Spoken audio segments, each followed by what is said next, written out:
ராகவ் சொல்றாரு அபிய பார்த்து, அந்த கிருஷ்ணா கிரிமினலுக்கும் இந்த வீட்ல இடம் இல்ல. அது முடியும் அபி, நீ எந்த பிரச்சனையும் பண்ணாம இந்த வீட்ல நீ இருந்துதான் ஆகணும்.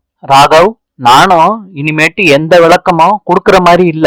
எல்லாத்துக்கும் காலம் நிச்சயமா பதில் சொல்லும். அது சொல்லலாட்டி நான் சொல்ல வைப்பேன். அப்ப ராகவ், மன்னிப்புங்கிற வார்த்தை கூட தீர்வாகாது. அபி, கண்டிப்பா அந்த நிலைமை எனக்கு வராது.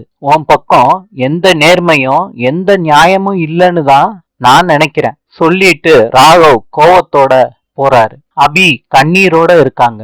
ராகவ் போய் படுத்துக்கிறாங்க பெட்ல.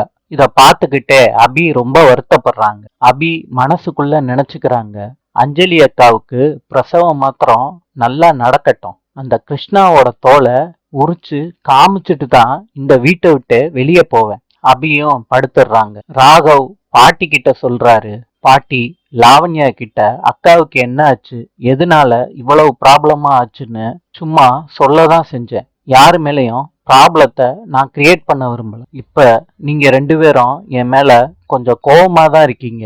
லாவண்யா உங்ககிட்ட பேசும்போது எதுவும் தப்பா புரிஞ்சுக்க கூடாதுன்னு தான் உங்ககிட்ட நான் கன்வே பண்றேன். அஞ்சலி சொல்றாங்க, ஆகாஷ், இனிமேட்டு அபியை ஹர்ட் பண்ற மாதிரி யாரு பேசினாலும் சரி, ராகவோட க்ளோஸ் ஃப்ரெண்டா இருந்தாலும் சரி, அவங்களுக்கு இந்த வீட்ல இடமே கிடையாது.